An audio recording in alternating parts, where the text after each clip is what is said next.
Welcome to day 3 of the Ladakh 7-day series. Day 2 vlog కనుక మీరు ఇంకా చూడకపోతే డిస్క్రిప్షన్ లో లింక్ ఉంటుంది, డెఫినెట్లీ చెక్అవుట్ చేయండి. అందులో డే 2 లో ఎక్స్ప్లోర్ చేసిన బ్యూటిఫుల్ ప్లేసెస్ గురించి కంప్లీట్ డీటెయిల్స్ అయితే ఉంటాయి. సో సర్ప్రైజింగ్లీ డే 3 రోజు మార్నింగ్ లేవగానే బాల్కనీకి వెళ్ళి చూస్తే డైరెక్ట్ గా స్నోఫాల్ గుడ్ మార్నింగ్ చెప్పింది. అండ్ ఇది నా ఫస్ట్ స్నోఫాల్ ఎక్స్పీరియన్స్. చాలా బ్యూటిఫుల్ అండ్ స్పెషల్ అనిపించింది. యాక్చువల్లీ నైట్ మొత్తం ఇక్కడ స్నోఫాల్ అయిందంట, అందుకే కార్స్ అండ్ రోడ్స్ పైన కూడా ఇలా ఫ్రెష్ గా స్నో కనిపిస్తుంది. అండ్ హోటల్లోనే బ్రేక్ఫాస్ట్ చేసి ఇంకా స్టార్ట్ అయిపోయాము. మాకైతే ఈ హోటల్లో డిన్నర్ కన్నా కూడా బ్రేక్ఫాస్ట్ ఎక్కువ నచ్చింది. అండ్ హోటల్ డీటెయిల్స్ అన్ని క్లియర్ గా డే 2 వ్లాగ్ లో కంప్లీట్ గా చెప్పుంటాను, సో మిస్ అవ్వకుండా చూడండి. అండ్ అంతకన్నా ముందు మీతో ఒక ఇంపార్టెంట్ మ్యాటర్ అయితే షేర్ చేసుకోవాలి గైస్. సీరియస్లీ థర్డ్ డే అయితే బ్లాస్ట్. అసలు ఇంకా నాతో కాదు అన్న ఫీలింగ్ వచ్చింది. లేవగానే ఏదో తేడా కొడుతుంది అని చెప్పేసి చూస్తే ఫుల్ ఆన్ ఫీవర్ అన్నమాట. బాడీ అయితే చాలా వీక్ ఉండే, అప్పటికే ఫుల్ టెన్షన్ అయింది. ఇంకా 4 days ఇక్కడే ఉండాలి, ఇంకా చాలా ప్లేసెస్ కూడా చూడాలి కదా, ఇంకా అస్సలు తిరగలేనేమో ఈ ఫీవర్ తో అనిపించింది. దానికి తోడు ఇక్కడ ఆక్సిజన్ లెవెల్స్ కూడా చాలా లో ఉంటాయి. ఇంకా మేము వచ్చిందేమో పీక్ వింటర్ లో,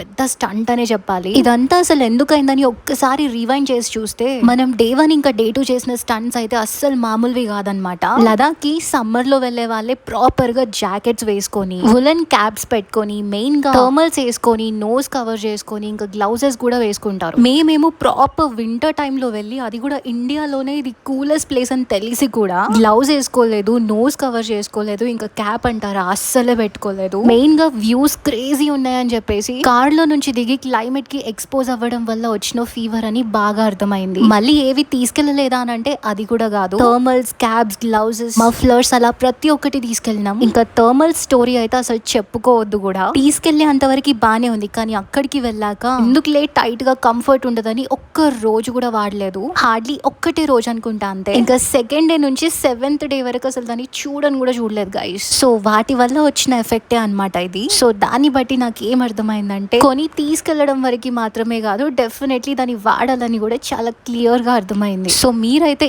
ఇలాంటి సిల్లీ మిస్టేక్స్ అస్సలు అంటే అస్సలు చేయకండి. ఏ సీజన్ లో ఇక్కడికి వచ్చినా అన్ని ప్రికాషన్స్ తీసుకొని రండి. A to Z woollen clothes మాత్రం అస్సలు మర్చిపోవద్దు. And just use them. ఏదో లక్ బాగుంది కాబట్టి టాబ్లెట్ తో సరిపోయింది. After few hours I felt normal. అసలు ఇక్కడ వ్యూస్ కూడా మరి ఎలా ఉన్నాయంటే కనీసం కార్ లో రెస్ట్ కూడా తీసుకోబుద్ధి కాలేదు, అట్లీస్ట్ ఫర్ 5 to 10 minutes కూడా. అసలు ఒక్కొక్క టర్న్ లో ఒక్కొక్క బ్యూటీ కనిపిస్తుంది. అండ్ ఫైనల్లీ ఇప్పుడు మనం ఇండియాలోనే ది హైయెస్ట్ మోటరబుల్ పాసెస్ ని క్రాస్ చేస్తూ దిస్కిత్ ఇంకా 100 sand dunes ని ఎక్స్ప్లోర్ చేస్తున్నాం. అండ్ బై ద వే ఈ పాస్ వచ్చేసి కార్దుంగ్లా పాస్. ఇప్పుడు వెళ్ళబోయే ప్లేసెస్ నూబ్రా వ్యాలీ అన్న రీజియన్ లో ఉంటాయి. అండ్ నూబ్రా వ్యాలీకి వెళ్ళాలి అంటే ఈ పాస్ క్రాస్ చేయాల్సిందే. ఇది 17,582 feet హైట్ లో ఉంటుంది. ఫ్యూ ఇయర్స్ బ్యాక్ ఇది ఇండియాలోనే హైయెస్ట్ మోటరబుల్ పాసెస్ లాగా ఉండేది. బట్ కరెంట్లీ ఉమ్లింగ్లా పాస్ అని 19,024 feet హైట్ లో ఉన్నది ఓపెన్ అవ్వడం వల్ల ఇప్పుడు ఇది one of the highest motorable passes లాగా మిగిలిపోయింది. గైస్, ఈ పాస్ కి వెళ్తున్నప్పుడు వచ్చే వ్యూస్ అయితే నిజంగా మాటల్లో చెప్పలేను. I felt so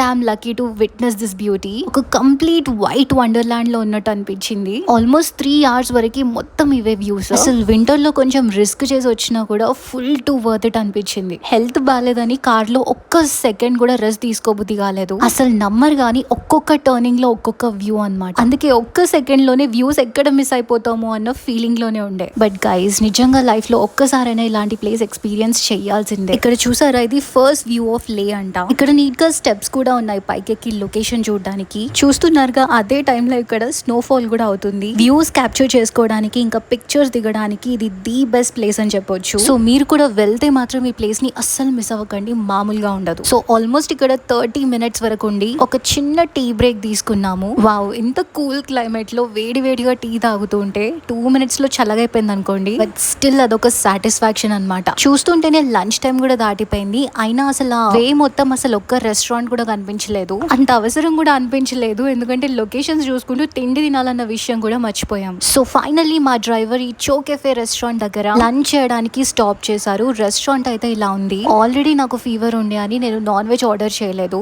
but at the same time veg thali కూడా నాకు నచ్చుతుందని అస్సలు ఎక్స్పెక్ట్ చేయలేదు. జనరలీ ఇలాంటి ప్లేసెస్ లో అస్సలు ఫుడ్ స్పైసీగా చేయరు, కానీ ఈ రెస్టారెంట్ లో మాత్రం ఫుడ్ చాలా స్పైసీ అండ్ టేస్టీ ఉండే. ఇదొక్కటే కాదు, నా ఫ్రెండ్స్ ఫ్రైడ్ రైస్ ఇంకా నాన్ వెజ్ థాలీ కూడా ఆర్డర్ చేశారు. అవి కూడా చాలా బాగున్నాయి అంట. బై ద వే, ఈ రెస్టారెంట్ నుంచి దిస్కిత్ మోనెస్ట్రీ జస్ట్ 10 minutes డిస్టెన్స్ లోనే ఉంటుంది. సో లంచ్ కంప్లీట్ చేసుకున్నాక ఇక్కడికి రీచ్ అయిపోయాము. ఇది నూబ్రా వ్యాలీలోనే చాలా ఓల్డెస్ట్ అండ్ లార్జెస్ట్ మోనెస్ట్రీ. అండ్ ఇది 14th century లోనే బిల్డ్ చేశారు. దీన్ని మైత్రేయ బుద్ధ స్టాచ్యూ అని అంటారు. ఇది 106 feet హైట్ లో ఉంటుంది. ఆల్సో ఇది లదాఖ్ లోనే one of the tallest statues. ఇంకా ఇక్కడ నుంచి వ్యూస్ మాత్రం ఒక డెజర్ట్ ల్యాండ్స్కేప్ లాగా చాలా పీస్ఫుల్ గా ఉంటుంది. ఆల్సో మీకు తెలుసా ఈ statue India Pakistan border region వైపు ఫేస్ చేసి ఉంటుంది, which symbolises peace and protection. And it's a must visit place guys. దీని తర్వాత నుబ్రా వ్యాలీలోనే చూడాల్సిన ఇంకొక డ్రీమియస్ ప్లేస్ ఉంది, అది హండర్ శాండ్ డ్యూన్స్. ఈ ప్లేస్ మొత్తం ఇలా కుప్పల్ శాండ్ తో సేమ్ డెజర్ట్ లాగా ఉంటుంది. బట్ మ్యాజిక్ ఏంటంటే అది మౌంటైన్స్ మధ్యలో. అండ్ ఇక్కడే మీరు ఈ double humped Bactrian camel ride and even ATV ride activities కూడా చేయొచ్చు. మేము వెళ్ళినప్పుడు బ్యాక్టీరియన్ క్యామెల్ రైడ్ ఉండే. అండ్ ఈ బ్యాక్టీరియన్ క్యామెల్స్ మన ఇండియా మొత్తంలో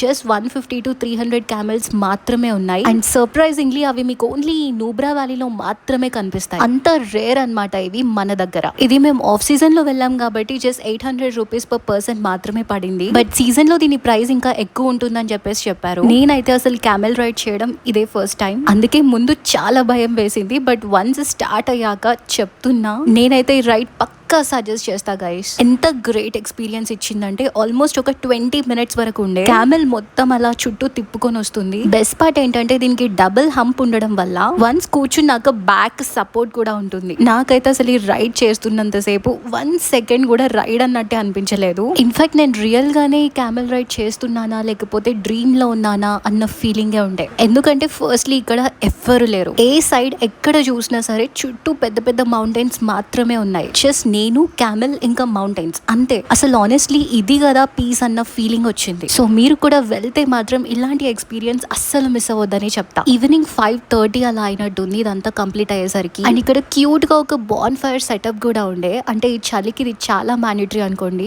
సో యా, ఫైనలీ ఈ రైడ్ తో మా Day 3 అయితే చాలా పీస్ఫుల్ గా కంప్లీట్ అయిపోయింది. And then we checked in to our hotel. So ఎలాంటి ఫిల్టర్స్ లేకుండా డే వైజ్ మా ఎక్స్పీరియన్సెస్ మీతో ఉన్నట్టు చెప్పడానికి ట్రై చేస్తున్నా. I hope you guys enjoyed this video. Next వీడియోలో అయితే లదాఖ్ లోనే ఒక ఆఫ్ బీట్ ప్లేస్ చూపించబోతున్నా. చాలా మంది లదాఖ్ కి వెళ్ళి అలాంటి ఎక్స్పీరియన్స్ పక్కా మిస్ అవుతారు. సో మీరు కూడా అంత దూరం వెళ్ళి అలా అవ్వొద్దని నా ప్లాన్. ఆ వీడియో అయితే చాలా షార్ట్ గా ఉండబోతుంది, but you are going to love that place. See you soon and don't forget to like, share and subscribe.